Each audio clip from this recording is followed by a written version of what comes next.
Assalamualaikum warahmatullahi taala wabarakatuh. Bismillahirrahmanirrahim. Alhamdulillahirabbil alamin wa bihi nasta'inu ala umuri dunya waddin. Wa sallallahu wa sallama ala sayyidina Muhammadin khatamin nabiyyin wa ala alihi wa sahbihi ajma'in wa la haula wa la quwwata illa billahil aliyyil azim. Amma ba'd. Qala Allah Ta'ala fil Qur'anil Karim wa huwa asdaqul qailin. A'udzu billahi minasy syaithanir rajim. Bismillahirrahmanirrahim. Kitabun anzalnahu ilaika mubarakun liyadabbaru ayatihi wa liyatadhakkara ulul albab. Waqala an-nabiyyu sallallahu alaihi wa alihi wasallam, talabul ilmi faridatun ala kulli muslimin. Shadaqallahul ladzi wa shadaqa rasulun nabiyul habibul karim. Saudara sekalian, kaum muslimin wal muslimah dimanapun berada, alhamdulillah wa syukru ala ni'amillah. Pada kesempatan kali ini kita masih diberikan kesempatan kesehatan umur panjang untuk melaksanakan amal ibadah, untuk melaksanakan kegiatan rutinitas kita. Semoga apa yang kita lakukan senantiasa diberkahi oleh Allah Subhanahu wa taala. Amin ya Allah ya rabbal alamin. Baik saudara sekalian, kaum muslimin wal muslimah dimanapun berada, insya Allah pada kesempatan kali ini saya akan melanjutkan kembali pembahasan tentang ilmu tauhid, melanjutkan pembahasan daripada ilmu tauhid. Pada part yang lalu, part yang pertama pada pertemuan atau pada video yang pertama kita sudah membahas tentang mabadi atau muqaddimah ilmu daripada kajian ilmu tauhidnya, muqaddimah ilmu tauhid, dan itu pun sebetulnya belum tuntas Nah, sebagaimana yang diketahui pada pertemuan sebelumnya bahwa mabadi asyrah, pendahuluan muqaddimah disiplin suatu ilmu itu ada 10 Kita sudah pelajari yang sampai kemana kemarin, sampai ismun sampai ismun, nama. Ismun itu kan artinya nama, ismi nama saya, ismuk namamu, nama kamu, begitu Jadi ismun, namanya ilmu ini adalah ilmu tauhid, juga bisa disebut ilmu aqaid, juga disebut ilmu usuluddin atau ilmu kalam. Nah, sekarang berikutnya adalah istimdad. Istimdad sekarang al-ismul istimdad. Istimdad itu apa? Istimdad itu artinya sumber pengambilan. Nah, jadi sumber pengambilan referensi ilmu tauhid ini sumbernya dari mana? Yaitu dari akal, yaitu dari akal, dari hasil pemikiran. Karena memang ranahnya itu ilmu tauhid berpacu kepada akal, logika, maka nanti dalil-dalilnya pun dalil akli. Dalil akli itu dalil yang yang ditimbulkan atau yang dihasilkan dari hasil pemikiran otak, begitu Jadi istimdad sumbernya itu dari dalil akli, kemudian nanti diperkuat dengan dalil naqli, Dalil naqli itu dalil yang ada kutipannya, yaitu dari Al-Quran dan Al-Hadis. Berikutnya al-ismul istimdadu hukmus syari. Nah, yang berapa? 9. Berarti yang ke-9 la hukmus syari, Ya, menurut hukum syariat, nah hukum syariat kan ada 5 ya. Sebagaimana yang tadi singgung pada sebelumnya, hukum itu kan ada hukum syar'i, ada hukum akli, ada juga hukum adi ya. Jadi ada 3 ya, hukum syar'i atau hukum syara, hukum akal, yang ketiga hukum adat begitu ya. Nah, hukum adat hukum akal ya sudah disinggung minggu lalu, yaitu hukum akal ada 3 isinya, yaitu wajib, mustahil, dan jaiz. Nah, sekarang hukum syariat. Jadi hukum syari. Nah, hukum syariat isinya ada 5, yaitu wajib, ya sunnah, haram, makruh, dan mubah ya, atau jaiz sama. Nah, jadi menurut hukum syariat ya, mempelajari ilmu tauhid ini hukumnya apa? Nah, hukumnya itu fardu ain ya, atau wajib ain. Jadi mempelajari ilmu tauhid ya, sebagaimana yang tadi disebutkan bahwa ilmu tauhid ini adalah ilmu yang mendasar ya, ilmu pokok, ilmu akidah. Yang namanya akidah memang harus kuat ya. Maka mempelajarinya pun itu fardu ain. Yang namanya fardu ain ya, mau tidak mau setiap personal ya, setiap orang harus mempelajari ilmu tauhid ini. Baik, itu yang ke-9. Jadi hukumnya, hukum syariat mempelajari ilmu tauhid adalah fardu ain. Kemudian yang terakhir, yang ke-10 adalah masail ya, atau materi-materi dalam ilmu tauhid ini apa sih? Yaitu seperti diantaranya ya, mempelajari tentang sifat yang wajib itu ya, yang sifat yang wajib, sifat mustahil, dan sifat yang jaiz ya, yang mana jumlahnya itu ya, kalau dijumlahkan semuanya ada 50. Rinciannya yaitu yang 50 itu 20 sifat yang wajib ya di haknya Allah, kemudian 20 sifat yang mustahil pada haknya Allah, dan 1 sifat yang wenang ya. Jadi yang wajib ya di Allah ada 20, mustahil 20, jaiz ada 1, jumlah 41. Kemudian sifat yang wajib di haknya Rasul ada 4, yang mustahil ada 4, yang jaiz ada 1, jumlah 9. Jadi 41 tadi ditambah 9 semuanya 50 ya, begitu ya. Baik, itu sudah selesai ya pembahasan tentang mabadi ya, yaitu muqaddimah, pendahuluan ilmu tauhid. Nah, berikutnya setelah kita mengetahui mabadi atau muqaddimah daripada ilmu tauhid, nah sekarang kita akan membahas lafaz bismillahirrahmanirrahim menurut atau dalam perspektif ilmu tauhid begitu ya. Menurut ilmu tauhid, pembahasan basmalah itu seperti apa? Jadi basmalah itu singkatan ya. Bismillahirrahmanirrahim disingkat jadi basmalah. Alhamdulillahirabbil alamin disingkat jadi hamdalah gitu ya. Baik ya.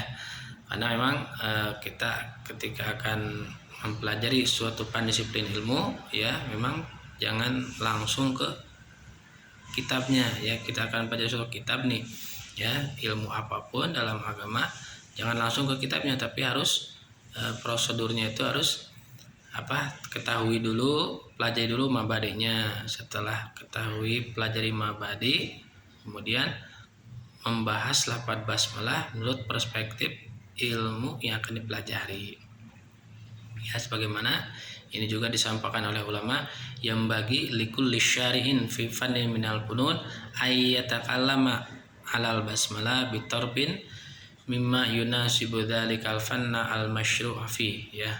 Artinya penting sekali seyogianya bagi setiap orang siapapun yang akan mempelajari, mengkaji suatu ya, suatu disiplin ilmu, untuk membahas dulu lafaz bismillahirrahmanirrahim dengan bahasan yang sesuai dengan pan yang akan dikaji gitu ya. Nah, kita kan akan mempelajari ilmu tauhid, maka pembahasan basmalahnya sesuai dengan ilmu tauhid. Baik. Jadi pembahasan basmalah bismillahirrahmanirrahim ditinjau dari segi ilmu tauhid ini ada 4 pembahasan ya. Ada 4 pembahasan. Yang pertama dari huruf ba-nya kan bismillahirrahmanirrahim. Nah, ba-nya ini menunjukkan keesaan Allah ya. Menunjukkan keesaan Allah. Pengertiannya, Allah Subhanahu wa taala menurunkan ya Alkitab, menurunkan firman, menurunkan wahyu kepada rasulnya, kepada nabi itu banyak sekali ya. Kutubus samawah ya, kitab-kitab yang diturunkan dari langit ke bumi itu jumlahnya ada 104. Banyak ya, ada 104. Mana yang 104 itu? Yaitu 60 suhuf nabisis ya. Suhuf itu lembaran ya. Atau namanya kutipan gitu ya. Jadi bahasanya, bahasa Arabnya suhuf. Jadi suhuf nabisis 60, kemudian suhuf Nabi Ibrahim 30 ya, jumlah 90. Kemudian suhuf Nabi Musa qabla Taurat ya, sebelum Nabi Musa menerima kitab Taurat juga menerima suhuf, jumlahnya 10 ya. Jadi 90 tambah 10 100 ya, jadi suhuf 100 ya. Kemudian kitab ditambah kitab yang 4 apa? Yaitu kitab Taurat, Injil, Jabur dan Al-Qur'an ya. Jadi semuanya kutubus sama ya, firman-firman wahyu Allah yang diturunkan kepada nabi dan rasulnya ada 104 ya, banyak.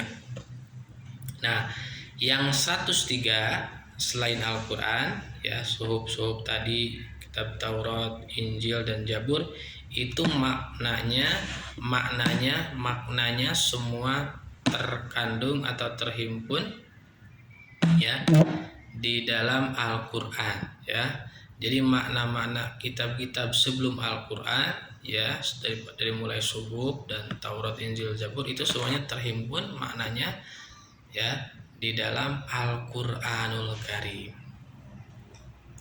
Kemudian ya,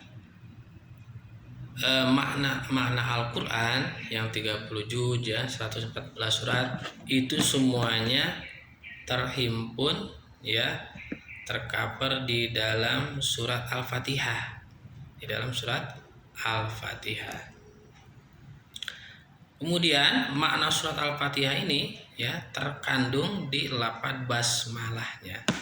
Itu lafaz bismillahirrahmanirrahim. Dan juga bismillahirrahmanirrahim termasuk bagian ayat dari surat Al-Fatihah ya. Jadi bismillahirrahmanirrahim termasuk bagian dari ayat surat Al-Fatihah ya. Kalau surat-surat yang lain ya, basmalah itu hanya sebagai pembuka saja, tidak termasuk ayat. Nah, ini pun sebetulnya tidak terlepas dari ikhtilaful ulama ya. Nggak ada perbedaan ulama di situ ya. Jadi basmalah bismillahirrahmanirrahim termasuk bagian dari surat Al-Fatihah adalah menurut di dalam madhab Imam Asy-Syafi'i ya. Kalau imam yang lain seperti Imam Malik ya, Imam Maliki, madhab Imam Maliki, basmalah itu bukan bagian dari surat Al-Fatihah. Baik, kita lanjutkan tadi ya. Jadi makna surat Al-Fatihah terkandung dalam lafaz basmalahnya, tergantung dalam lafaz bismillahirrahmanirrahim ya. Kemudian ya, makna bismillahirrahmanirrahim itu terkandung ya dalam huruf ba-nya ya, dalam huruf ba-nya ya. Kemudian ya, makna huruf ba-nya itu terkandung dalam titik yang ada, titik yang menjadi permulaan di dalam huruf ba ya. Jadi di titiknya itu ya. Jadi Tapi yang dimaksud titik di sini bukan titik yang ada di bawah huruf ba, bukan ya. Jadi maksud titik ini adalah nuktoh ya, nuktoh titik yang pertama kali keluar dari kolam, dari pena dalam menulis huruf ba begitu ya. Kan kalau kita mau menulis ya, menulis huruf apapun itu kan kita otomatis akan mengeluarkan tinta yang dari pena ke kertas atau ke papan atau ke apapun medianya begitu ya. Nah, ketika pena pertama kali diturunkan ke kertas, misal otomatis di situ ada tinta yang pertama keluar. Nah itu ya, itu yang dimaksud nuktoh. Nuktoh itu titik, itu tinta yang pertama keluar ya, tinta yang pertama keluar dari pena. Nah itu ya, jadi bukan nuktoh, bukan titik yang ada di bawah huruf ba sebagaimana yang dipahami oleh sebagian orang ya. Baik, jadi makna huruf ba itu terkandung pada nuktoh, pada titik pena yang keluar dari kolam ya, yang keluar dari pena ketika menulis huruf ba. Nah nuktoh ini kan titik ya, satu. Nah jadi satu ini menunjukkan keesaan Allah ya, tunggalnya Allah ya, karena dari Allah semuanya ada, semuanya tercipta ya, sebagaimana dari satu titik ya, nuktoh yang keluar dari pena itu awalnya kan satu, kemudian bercabang menjadi merangkai beberapa huruf sehingga menjadi kalimat dan seterusnya. Nah kan awalnya dari nuktoh tersebut. Nah begitupun Allah itu tunggal ya, awalnya Allah seorang, hanya zat Allah yang ada. Kemudian Allah menciptakan langit, bumi dan berikut seisinya ya, menciptakan seluruh makhluk ya. Jadi semua makhluk berasal dari Allah ya, Allah yang menciptakan ya. Atau juga ya kata ulama ba, jadi ba ini artinya ya bi kana makana wa bi yakunu ma yakunu, dengan atas izinku atau denganku ada sesuatu yang ada, dan dengan pula akan ada atau akan terjadi sesuatu yang akan ada atau sesuatu yang akan terjadi ya. Jadi sesuatu yang ada itu atas kehendak Allah, dan sesuatu yang akan ada yang akan terjadi itu pun terjadi atas kehendak Allah. Nah jadi ba ini ya, bi kana ma kana wa bi yakunu ma yakunu. Jadi artinya tadi kembali ke awal ya.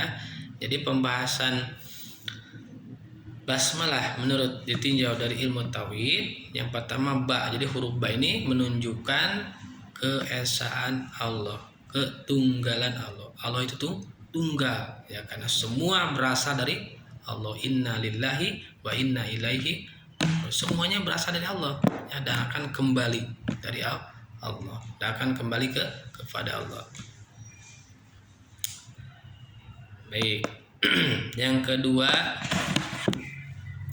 pembahasan basmalah ditinjau dari perspektif ilmu tauhid ada lafaz ismunnya, bismi ya, ismun. Ismun itu artinya nama.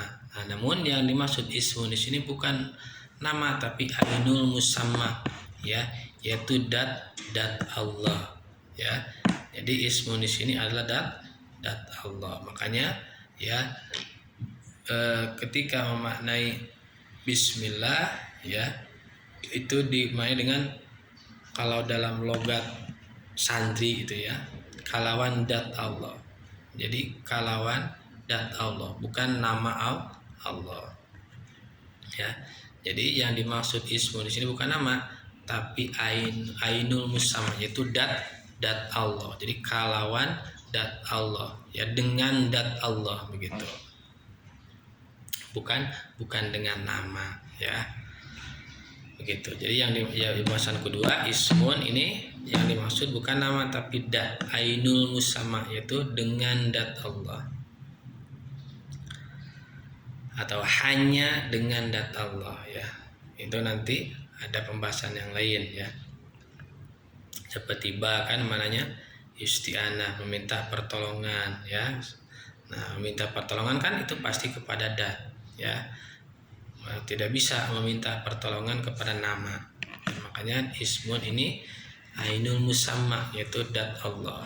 Ya, kita kan bismi itu artinya makna lafaz ba ditinjau dari segi ilmu nahu ini ya. Maknanya al isti'anah, meminta pertolongan. Nah, di sini pun juga sebetulnya isti'anah ini ketika disandingkan kepada Allah ini tidak layak, tapi bimana al istiqdar ya, meminta dikuasakan, bukan langsung meminta tolong begitu ya. Karena kalau minta tolong itu sama kayak ke makhluk begitu kan. Ini kan Allah ya, jadi bukan minta tolong tapi minta untuk dikuasakan, al istiqdar maknanya. Baik ya. Sekarang lanjutkan. Yang ketiga lafdul jalalah. Nah, bahasan yang ketiga itu lafaz Allah. Jalalah itu maksudnya lafaz Allahnya. Bismillah, lafaz Allahnya. Nah, lafaz Allah ini adalah a'zamul asma, yaitu paling agung-agungnya ya, paling utama-utamanya nama-nama Allah. Karena kan nama-nama Allah itu banyak yang kita kenal dengan Asmaul Husna yang ada 99. Nah, di antara sekian banyak nama Allah yang paling agung, yang paling mulia adalah lafaz Allah ya. Begitu. Jadi a'zamul asma, paling mulianya ya. Jadi bandingkan dengan nama-nama yang lain seperti Ar-Rahman, Ar-Rahim itu kan, Al-Qudus, Al-Malik, Al-Jabbar, Al-Mutakabbir ya. Itu yang lebih agung, yang lebih utama ya adalah lafaz Allah. Jadi lafaz Allah ini a'zamul asma, paling agung-agungnya nama-nama Allah. Baik. Kita lanjutkan. Bismillahirrahmanirrahim. Nah, sekarang pembahasan yang keempat yaitu lafaz Ar-Rahman dan Ar-Rahim. Nah, Ar-Rahman Ar-Rahim ini ya itu diambil dari lafaz rahmat yang mustaqun minar rahmah. Yang diambil dari kata rahmah. Rahmah itu artinya apa? Ya, secara bahasa artinya riqatun fil qalbi taqtadil in'am. Ya, riqatun fil qalbi taqtadil in'am. Jadi tersentuhnya atau tersentuhnya hati yang mendorong untuk memberi kebaikan ya, yang mendorong untuk memberi kenikmatan atau kebaikan kepada orang yang dirasa kita membuat tersentuh begitu ya. Seperti beginilah ya. Seperti kita misalkan yang sudah punya anak, punya cucu begitu ya, melihat anaknya atau cucunya yang rajin ya, anaknya rajin, soleh, kemudian berprestasi ya di sekolah atau di pesantrennya, maka selaku kita orang tua melihat anak yang rajin, soleh, dan berprestasi, hati kita merasa tersentuh, merasa bangga begitu ya, terharu punya anak cucu yang seperti itu. Maka akan timbul rasa untuk memberikan nikmat, memberikan kebaikan. Misal ya, kita kasih uang atau kita kasih mainan, kita kasih apapun yang dia inginkan begitu ya. Nah, itu kan namanya rahmah. Jadi riqatun fil qalbi taqtadil in'am ya, tersentuhnya, terharunya, atau kalau bahasa Sundanya lakataina hate begitu ya, yang mendorong seseorang untuk memberikan nikmat atau memberikan kebaikan kepada orang lain. Nah, tapi yang dimaksud Ar-Rahman Ar-Rahim di sini bukan dimaknai dengan makna seperti itu, tapi Ar-Rahman ilmun imbijala ilini'am ya. Jadi Rahman di sini, Rahman dan Rahim tidak dimaknai dengan makna asli ya, karena makna asli kan tadi riqatun bil qalbi lakataina hati ya, tergugahnya hati, bukan dimaknai dengan makna aslinya, tapi dimaknai dengan makna yang lain ya, yaitu apa? Yaitu al-mun'im bijala ilini'am untuk Rahman, al-mun'im bidaqaiqi untuk lafaz Ar-Rahim ya. Jadi Rahman dan Rahim ini artinya yang memberikan nikmat atau yang memberikan kebaikan. Ya, jadi Allah itu ya ini kan Rahman, ini menjadi sifat daripada Allah ya, daripada lafaz Allah. Jadi Allah itu yang memberikan nikmat begitu ya. Kalau di terjemah Indonesia kan artinya yang Maha Pengasih dan Maha Penyayang. Nah, maksudnya adalah Ar-Rahman Ar-Rahim ini adalah yang memberikan nikmat atau memberikan kebaikan. Ya, memberikan kebaikan. Kenapa tidak dimaknai dengan mana asli? Ya karena kalau dimaknai dengan mana asli yaitu riqatun bil qalbi ya, lekataina hati, tergugahnya hati, tersentuhnya hati, itu akan sama dengan makhluk ya. Kenapa? Karena kan Allah itu mukhalafatul hawadisi. Kalau Allah lekataina hati gitu ya. Tergugahnya hati, berarti Allah punya hati. Kalau Allah punya hati berarti sama dengan makhluk dong ya. Kalau Allah punya hati berarti Allah sama dengan makhluk, sedangkan Allah ya bersifat mukhalafatul hawa. Di sini nanti akan dibahas beda dengan makhluknya dari segala aspek ya. Allah itu tidak sama dengan makhluknya ya, yang mencipta tidak sama dengan ciptaannya begitu ya.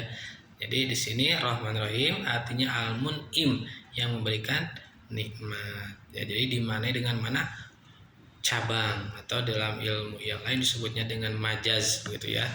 Jadi memaknai suatu kalimat bukan dengan nama asli tapi dengan makna yang lain karena ada keterkaitan, disebutnya majaz. Baik.